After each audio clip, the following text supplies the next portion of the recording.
Water is life. Every cell in your body depends on it. Your blood is mostly water. Your brain is largely water. Even your bones contain water. From the moment we wake up to the moment we fall asleep, our bodies are constantly losing water through breathing, sweating, digestion, and waste. For decades, we've been told a simple rule: drink more water. 8 glasses a day. Carry a bottle everywhere. If you're tired, drink water. If you're hungry, drink water. If you're sick, drink more water. Hydration has become a modern obsession, praised as a cure-all for fatigue, aging, weight gain, headaches, and poor skin. But what if this advice is incomplete? What if drinking more water is not always better? What if, in trying to avoid dehydration, many people are unknowingly pushing their bodies toward another dangerous extreme: overhydration? In a world where reusable water bottles are status symbols and hydration reminders buzz on our phones, the question is no longer just, are you drinking enough? The real question is, how much water is too much? This is the story of dehydration versus overhydration, two opposing states that can both quietly damage your health. One starves your cells of fluid, the other floods them, and both can become life-threatening if ignored. Understanding water's role in the human body. To understand why both too little and too much water can be dangerous, we must first understand what water actually does inside the body. Water is not just a drink. It is a transport system, a temperature regulator, a chemical medium, and a structural component of every tissue. Nutrients travel through your bloodstream dissolved in water. Waste products are flushed out in water. Your body uses water to control temperature through sweat. Even electrical signals in your nerves rely on precise water and electrolyte balance.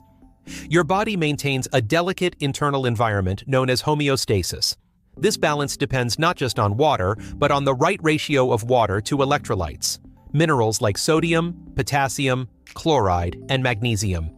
These electrolytes control muscle contraction, heart rhythm, nerve impulses, and fluid distribution between cells. When water intake disrupts this balance, the consequences can be severe. Hydration is not just about quantity, it is about balance.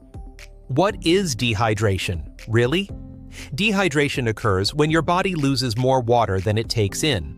This may sound simple, but dehydration is not always obvious. You don't need to be stranded in a desert to be dehydrated.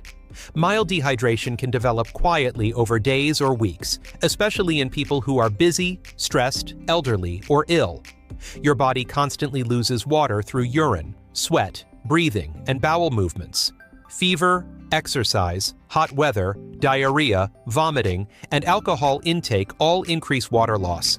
When these losses are not replaced, blood volume drops, cells shrink, circulation slows, organs receive less oxygen and nutrients. The brain, which is extremely sensitive to hydration status, is often the first to suffer. Early signs of dehydration include thirst, dry mouth, fatigue, dark-colored urine, dizziness, and headaches.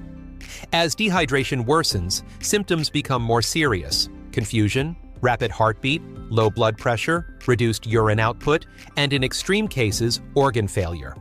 Chronic dehydration, mild but persistent, has been linked to kidney stones, urinary tract infections, constipation, poor concentration, joint pain, and even increased risk of kidney disease.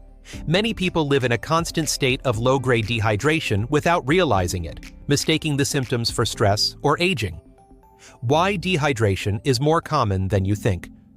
Modern life quietly promotes dehydration. Air-conditioned offices dry the air. Caffeine acts as a mild diuretic. Busy schedules cause people to ignore thirst signals. Some avoid drinking water to reduce bathroom trips. Others replace water with sugary drinks that actually worsen fluid balance. Older adults are particularly vulnerable because the thirst mechanism weakens with age. By the time they feel thirsty, dehydration may already be advanced. Children, too, can become dehydrated quickly due to higher metabolic rates and smaller fluid reserves. Athletes and physically active individuals often underestimate fluid loss through sweat, especially in humid environments. Weight loss trends that promote low-carb or ketogenic diets can increase water loss through the kidneys. Even high-protein diets increase water needs. Dehydration is not always dramatic. It is often subtle, gradual, and ignored until the body begins to fail. The rise of overhydration. While dehydration has plagued humans for centuries, overhydration is a more modern phenomenon.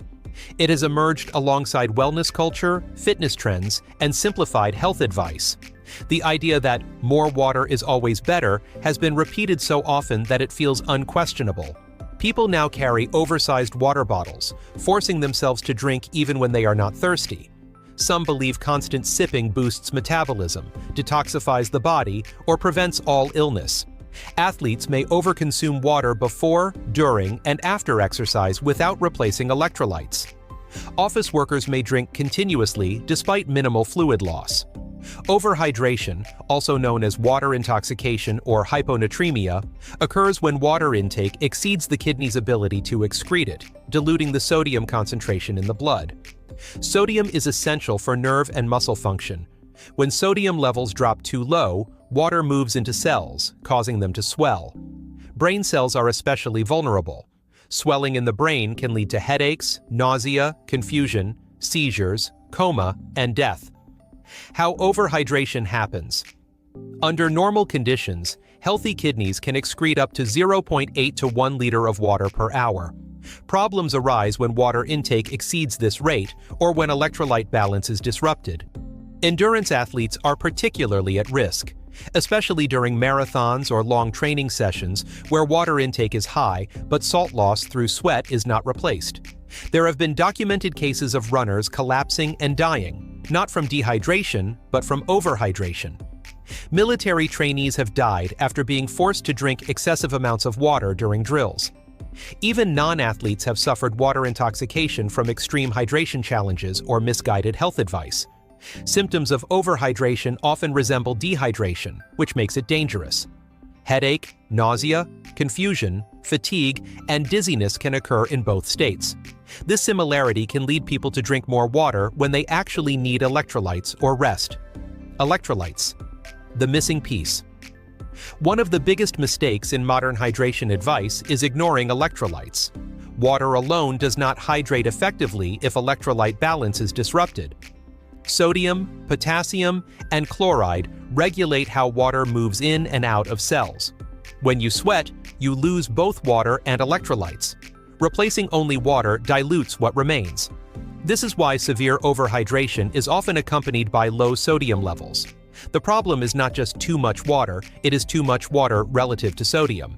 This imbalance causes cells to swell, leading to dangerous neurological symptoms. Hydration, therefore, is not about flooding the body with fluid. It is about maintaining the correct internal environment. The myth of 8 glasses a day. One of the most persistent hydration myths is the rule that everyone should drink 8 glasses of water per day. This guideline did not originate from strong scientific evidence. Fluid needs vary widely based on body size, activity level, climate, diet, and health status. Many foods contain significant amounts of water. Fruits, vegetables, soups, and even cooked grains contribute to hydration. Coffee and tea, despite mild diuretic effects, still provide net fluid. The body's thirst mechanism, while not perfect, is generally reliable in healthy individuals. Rigid water goals can lead people to drink when they don't need to and ignore signals of electrolyte imbalance. Hydration should be adaptive, not forced. Listening to your body. But carefully, thirst is an important signal, but it is not the only one. Urine color is often cited as a hydration marker. Pale yellow urine generally indicates adequate hydration. Dark urine suggests dehydration, while completely clear urine may indicate overhydration. Energy levels, mental clarity, and physical performance also offer clues. Persistent fatigue, headaches, and muscle cramps may signal imbalance. Swelling, bloating, or frequent urination can indicate excess intake. However, certain conditions, such as kidney disease, heart failure, endocrine disorders, or medications like diuretics, can alter hydration needs. In these cases, professional guidance is essential. Who is most at risk? Dehydration most commonly affects the elderly, infants, people with chronic illness, and those exposed to heat or illness. Overhydration most often affects endurance athletes, military personnel, people with psychiatric conditions that cause compulsive drinking, and individuals following extreme wellness trends. Ironically, people who are most health conscious are sometimes at higher risk of overhydration because they are more likely to force fluid intake beyond natural thirst. Finding the balance. The human body is remarkably intelligent when given the right conditions. Hydration should support balance, not override it. Drinking when thirsty, adjusting intake based on activity and environment, and including electrolytes when sweating heavily are key principles. There is no universal number that defines perfect hydration. The goal is not maximum water intake, but optimal hydration. Water is powerful, and neutral water is neither hero nor villain. It is a powerful tool that must be used correctly. Too little water slowly starves the body. Too much water quietly disrupts it. Both extremes can lead to serious harm. True hydration is not about fear of dehydration, fear of aging, fear of missing out on some wellness trend. It is about understanding your body, respecting its signals, and maintaining balance. So the next time you reach for your water bottle, pause for a moment. Ask yourself not just, have I had enough, but also, do I actually need more right now? Because when it comes to water, more is not always better, and balance is everything.